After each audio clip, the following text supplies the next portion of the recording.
Ladies and gentlemen, Simon and Garfunkel.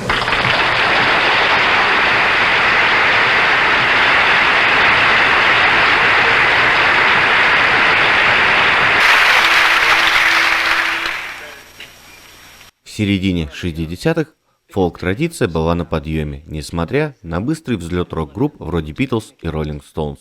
Песни протеста Боба Дилана основывались на фолке. В Англии шотландец Донован тоже разрабатывал акустический фолковый стиль, основываясь на идиоме хиппи. Самый успешный американский фолк-роковый дуэт 60-х действовал в том же русле, находясь в самой изысканной части фолк-спектра. Хотя их критиковали за стерильность и приглаженность, и многие считают, что Саймон в качестве автора-исполнителя не расцвел, пока не начал сольную карьеру в 70-х, но лучшие работы Саймон и Гарфанкель – это классика 60-х. Прогресс 5 альбомов дуэта с переходом от фолка к року, латиноамериканским ритмам и госпелу предвещал эклектику сольных альбомов Саймона. Дуэт шел к своей славе очень долго. Дело было так. Жили-были в Нью-Йорке два еврейских мальчика – Пол по фамилии Саймон и Арт по фамилии Гарфанкел. Эти друзья детства росли вместе в еврейском квартале нью-йоркского района Форест-Хиллз.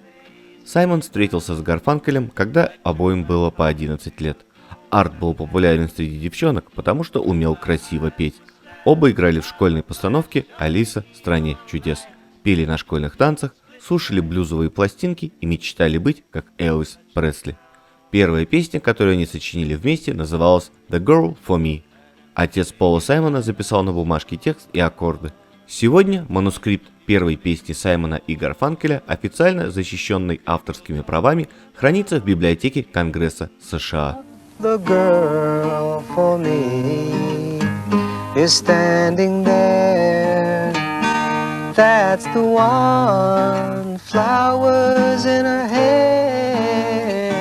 Друзья начали делать записи в 1957 году, исполняя и часто сочиняя песни в стиле несовершеннолетних The Everly Brothers, с такими же красивыми парными вокальными гармониями.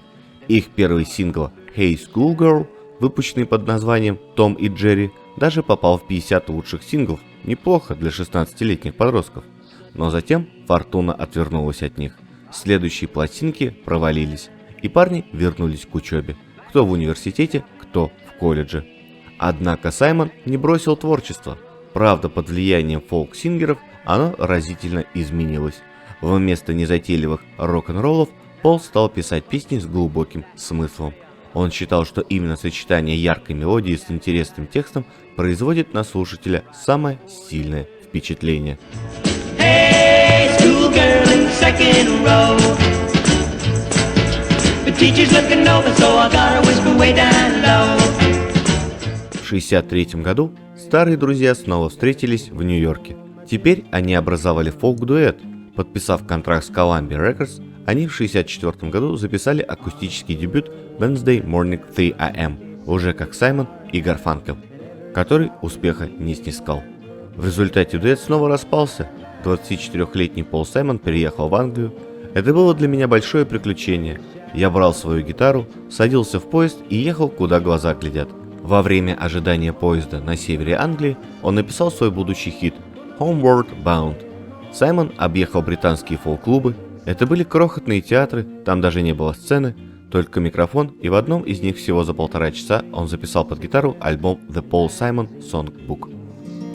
Homeward bound, home, where my thoughts escaping home, where my music's playing home, where my love lies waiting silently for me. История Саймон и Гарфанкел на этом могла бы и закончиться, если бы не песня The Sound of Silence, звук тишины. Пол Саймон начал писать ее еще в 1963-м и дописал в феврале следующего года. Главное в игре на гитаре это то, что я мог сидеть один, играть и мечтать. Я всегда был счастлив в такие моменты. Обычно я шел в ванную, потому что стены, обложенные плиткой, создавали эффект эха. Я включал кран, чтобы текла вода. Мне нравится этот звук, он меня успокаивает. И я пел в темноте. «Привет, тьма, мой старый друг, вот я снова пришел поговорить с тобой». Чудная акустическая баллада вышла на Wednesday Morning 3 AM и на Paul Simon Songbook, вроде бы канув в лету. Но случилось так, что летом 1965 года на улице Тони Уилсона, того самого, что продюсировал дебютный альбом дуэта, случился праздник. Его подопечные из рок-группы The Byrds записали электрическую версию песни Боба Дилана «Mr. Tambourine Man», и та неожиданно стала номер 1 в США. Вскоре Уилсон спродюсировал еще одну топовую запись, на этот раз самого Боба Дилана. Дилан тоже решил упаковать фолк в рок-обертку и записал свою первую электрическую песню «Like a Rolling Stone». Поняв, что фолк-рок рулит, продюсер решил проделать похожий трюк с песней Саймона и Гарфанкеля, даже без согласования с авторами. Он украсил ее электрогитарами, басом и барабанами, для чего были приглашены музыканты из аккомпанирующей группы Дилана. Disturb the sound of silence. Забавно, что электрическая версия не понравилась ни Гарфанкелю, мол, она затмевает содержание песни, ни даже гитаристу Аль Гаргоне, который на ней играл. Последний назвал этот звук ужасным. А вот народ песню заметил. Сингл попал в чарты и начал уверенно ползти вверх. Саймона тотчас вызвали из Лондона в Нью-Йорк, тем более, что в Англии он звезд с неба тоже не хватал. Легенда гласит, что 1 января 1966 года, когда воссоединившаяся парочка ехала в машине, по радио передали, что сингл «The Sound of Silence» дуэта Саймон и Гарфанкель возглавил хит-парад. Арт повернулся к Полу и, улыбаясь, сказал: «Эти два парня должно быть в восторге». Парни действительно были в восторге. Пол Саймон узнал об успехе песни, когда собирался выйти на сцену клуба в Копенгагене. Он немедленно вылетел в Соединенные Штаты, чтобы объединиться с Артом и записать несколько песен в том же стиле. Уже в январе 1966 года на прилавках появился альбом Sound of Silence, который дошел до 21 места хит-парада. Как вспоминает Пол Саймон, его финансовое положение изменилось мгновенно. Перед тем, как покинуть Европу и объединиться с Артом, я зарабатывал 25-30 фунтов за вечер, может быть 100 фунтов в неделю. И тут я вернулся домой и внезапно стал миллионером. Песня же поднималась на вершину 2 раза, и оба раза была вытеснена оттуда хитами Beatles, что было совсем не обидно. Единственное, что расстраивало Саймона, так это равнодушие к песне в Англии, которую он считал своей духовной родиной. Но длилось оно недолго. В том же 1966 году кавер на песню «The Sound of Silence», сделанный группой Bachelors, занял в британских чартах 3-е место. And in the naked light I saw 10,000 people, maybe more. Как только песня о звуках безмолвия разлетелась по миру, слушатели тут же стали гадать, что автор имел в виду. Одни, обратив внимание на год создания песни, посчитали, что она написана под впечатлением от убийства Кеннеди. Другие, что в ней критикуется начавшаяся война во Вьетнаме. Подобное восприятие песни оказалось так сильно, что даже в 2003 году, когда Саймон и Гарфанкель исполняли ее на вручении Грэмми, все восприняли это как реакцию на новую войну в Ираке. От подобных трактовок дуэт всегда открещивался, ведь на самом деле песня была намного глубже и шире. По воспоминаниям Гарфанкеля, эта песня о неспособности людей общаться друг с другом. И не только в международном ключе. Люди говорят не произнося, слушают не слыша. Слова говорят нам, что когда содержательное общение не удается, единственным звуком становится тишина. Что касается каверов на звуки безмолвия, то они появляются практически непрерывно. Есть инструментальные версии Пола Мориа, Фауста Папетти, диско-версия от Back in Time, хоральная версия от проекта Григориан, имя им Легион. А из последнего я бы выделил кавер-версию от 10-летней девочки Джайдин Райли. Hello, darkness, my old friends. I've come to talk with you again. Because a vision softly creeping left its seeds while I was sleeping. Следующим большим хитом стала песня «I am a Rock», которая почти в точности повторила судьбу звука тишины. Даже содержание этих двух композиций было в чем-то похожем. Только если «The Sound of Silence» Саймон писал о внешнем отчуждении, мол, меня никто не слышит, то в «I am a Rock» речь шла об отчуждении внутреннем. Теперь эмоционально измученный герой песни сам отгораживается от мира. Собственно, из слова «рок» название не имеет никакого отношения к музыкальному жанру. Саймон не числил себя рок-музыкантом. поэтому переводится буквально «Я скала». Саймон сочинил эту песню, когда жил в Великобритании, там же издал ее на сингле и в первом сольном альбоме. И опять неудача. Когда же в конце 1965 года музыкант вернулся в США, чтобы возродить дуэт, I'm a Rock пригодилась. Продюсер не стал изобретать велосипед и снова пригласил на перезапись песни сессионных музыкантов. Новая версия заняла 3-е место, и с этого момента Саймон и Гарфанкель стали бомбить американский топ хитами практически безостановочно.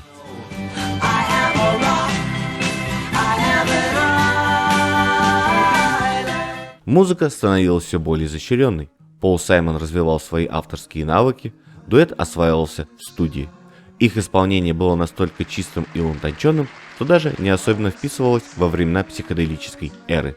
Они были далеки от звуковых экспериментов, развивая свое стильное изящное искусство, апеллирующее к различным сегментам поп и рок-аудитории, различным возрастным группам, не ограничиваясь только подростками. Альбом Parsley, Sage, Rosemary and Thyme 1966 года с хитом Scarborough Fair на основе английской народной баллады был первой действительно последовательной работой дуэта. История песни началась в 1253 году, когда английский король Генри III подписал указ об открытии ежегодной ярмарки в прибрежном городке Скарборо.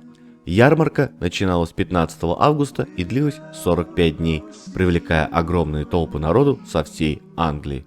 Данное мероприятие проводилось вплоть до 1788 года, когда оно все-таки не выдержало конкуренции с другими британскими ярмарками. Несмотря на конкретную историческую привязку, текст баллады звучит в чем-то сказочно, а местами даже загадочно.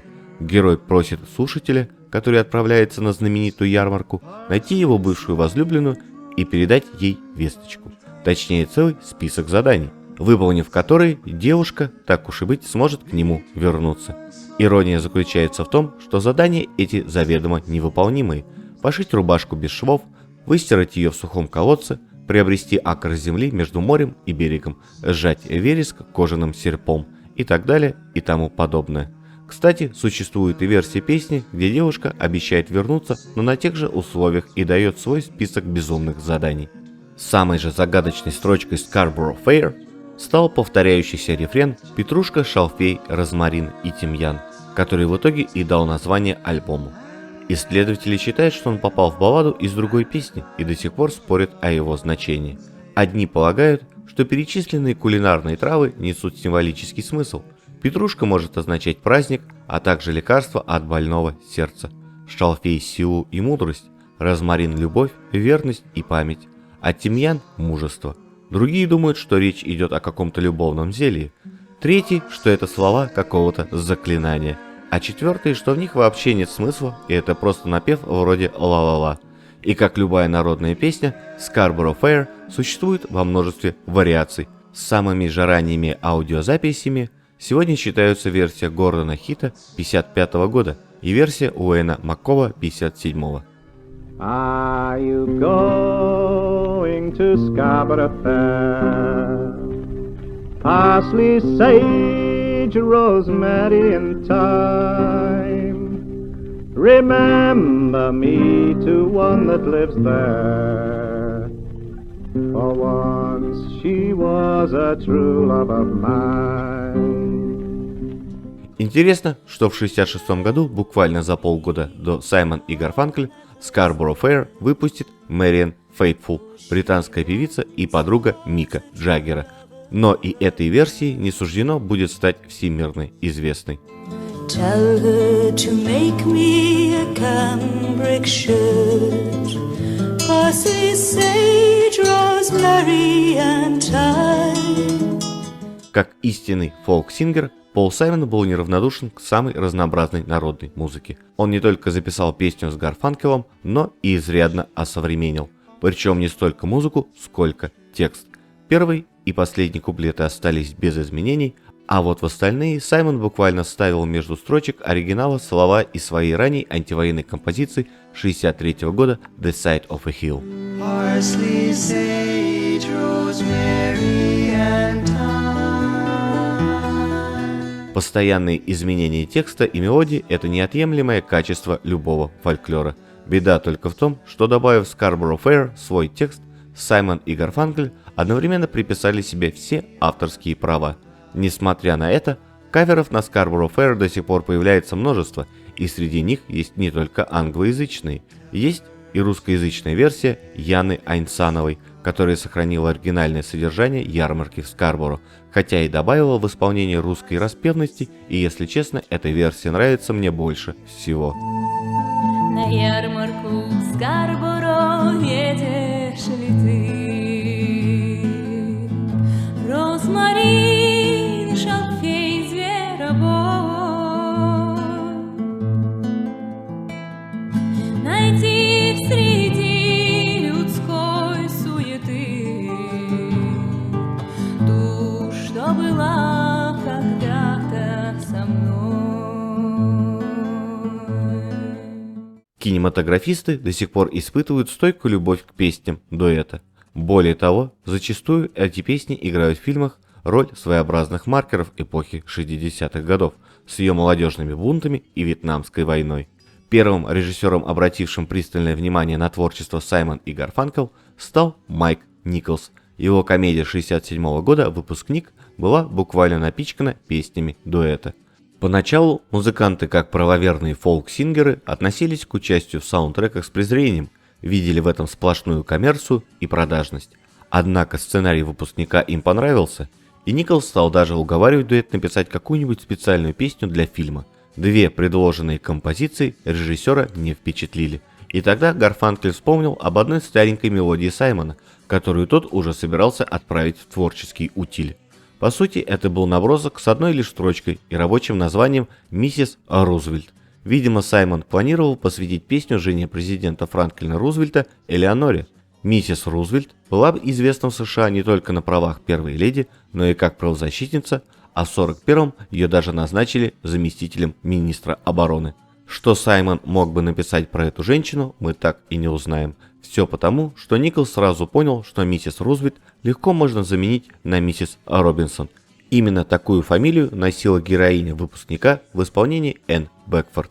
Зрелая дама, соблазняющая юного оболтуса в исполнении Дастина Хоффмана. Сначала Саймон сочинил только часть текста, которая и прозвучала в фильме. Позже будут добавлены дополнительные куплеты, и в 1968 году «Миссис Робинсон» выйдет на сингле. Песня станет вторым по счету синглом дуэта после «Звука тишины», сумевшим возглавить американский топ.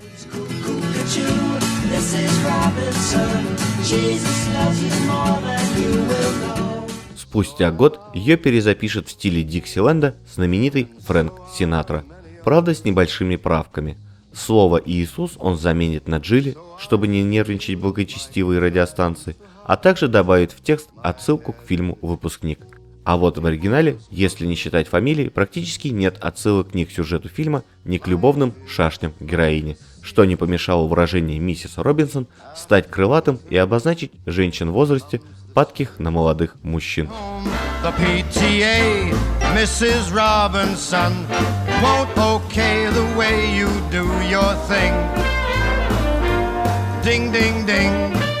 Когда в 1969 году песня «The Boxer» вышла на сингле, вокруг нее тотчас стало витать множество слухов.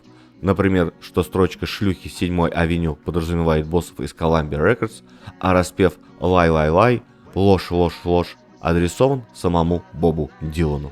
Автор песни Пол Саймон был крайне удивлен подобными намеками. Если в этой песне и есть какие-то цитаты, говорил он, то это цитаты из Библии, которые он взял из второй речи Моисея. Что касается остального содержания, то оно было частично автобиографическим. Песня исполнялась от лица бедного человека из Нью-Йорка, который вынужден бороться за выживание. Отсюда и сравнение с боксером, вынужденным все время сносить удары и пытающимся подняться после нокаута. Что касается адресатов, то, по словам Саймона, ими были музыкальные критики, обзывающие дуэт фальшивыми фолк-сингерами, на что певец как бы отвечает словами своего героя: «Если не перестанете меня бить, то я уйду». И хотя текст песни звучит как жалоба, последняя строчка оставляет некоторую надежду. «Я ухожу, но боец еще живет во мне». О Дилане же и вовсе речи не шло. Саймон относился к мэтру с глубочайшим почтением, да и сам Дилан, как бы отвергая слухи, в 70-м году запишет свою версию боксера. И еще смешнее, То, что в оригинальном тексте слова «ложь» нет вообще. То, что слушатели приняли за «лай-лай-лай», на самом деле просто бессмысленный напев «ла-ла-лай». Что касается аранжировки, то The Boxer стал самой дорогостоящей записью за всю историю дуэта, на которую ушло аж 100 часов студийного времени. Вместе с продюсером Роем Хейли музыканты опробовали несколько студий и даже посетили Нью-Йоркский собор Святого Павла, отличающийся завидной акустикой. Однако знаменитый раскат барабанов в припеве, призванный символизировать боксерский хук, был записан не в церкви, а в офисе Columbia. Хейли разместил ударную установку прямо перед шахтой лифта. В результате барабанщик чуть было не свел в могилу старенького охранника, который, выходя из лифта, был буквально оглушен неожиданным громовым ударом.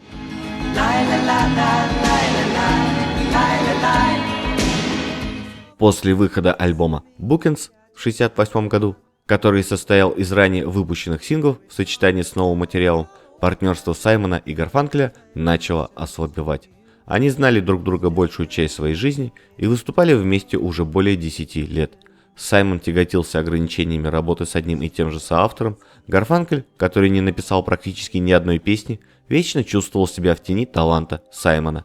Они начали записываться в студии по отдельности. Гарфанкел начал актерскую карьеру, снимаясь в фильме «Уловка 22» Майка Николса, что мешало записи и приводило Саймона в бешенство. Отношения испортились окончательно в туре конца 1969 года, когда Пол Саймон понял, что его коллега по дуэту больше не хочет заниматься музыкой.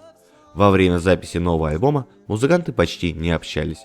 В мае 1970 года Гарфанкел начал сниматься в новом фильме, и Саймон снова был в ярости от его отсутствия. Он в это время проходил недельный курс теории музыки в Нью-Йоркском университете.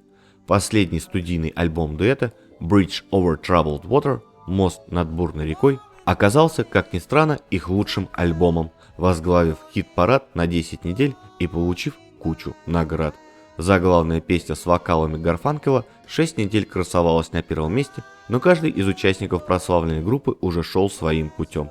Последнее выступление Саймон и Гарфанкел прошло на стадионе Форест Хиллз летом 1970 года, и хотя официально они не были намерены расставаться, творческий перерыв в конечном итоге превратился в разрыв.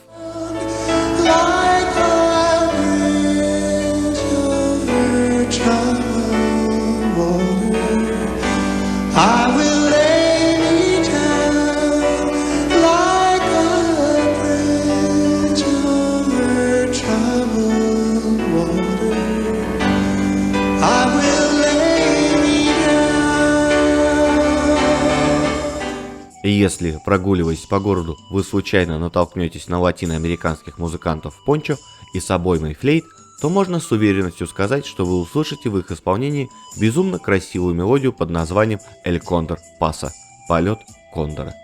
История возникновения этой мелодии темна и уходит вглубь веков. Ее создатели родом из Перу. Это потомки жителей той самой могучей империи инков, которую безжалостно разрушил Франциско Писаро. Пишут, что с помощью этих красивых звуков они просили у богов дождя. Правда ли это, я не знаю, ведь мелодия дошла до нас без слов. Инструменталом «El Condor Pasa» была до тех пор, пока ее не услышал Пол Саймон. В 1965 году он скитался по Франции и увидел в Париже выступление перуанского коллектива «Los Incas».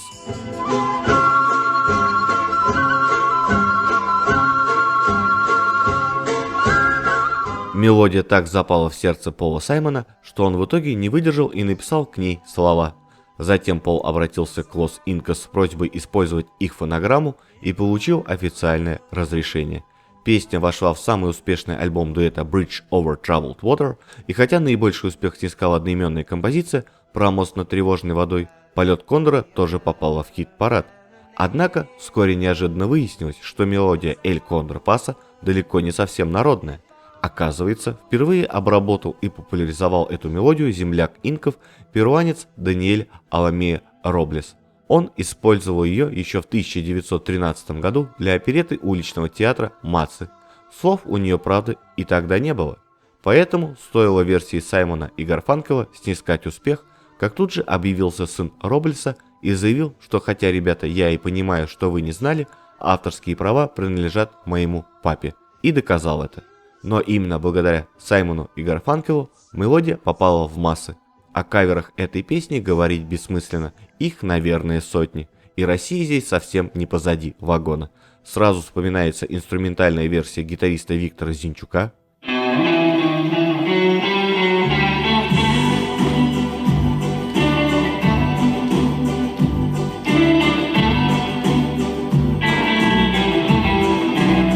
Или эпатажно-карикатурный вариант Валерия Леонтьева. I'd rather be a sparrow than a snail. Yes, I would. If I could, I surely would. Но мне больше нравится версия Виталия Макукина, который играл в уникальной технике двурукого тэппинга. К сожалению, в июле 2021 года он, будучи у себя дома в Крыму, скончался от обширного инфаркта.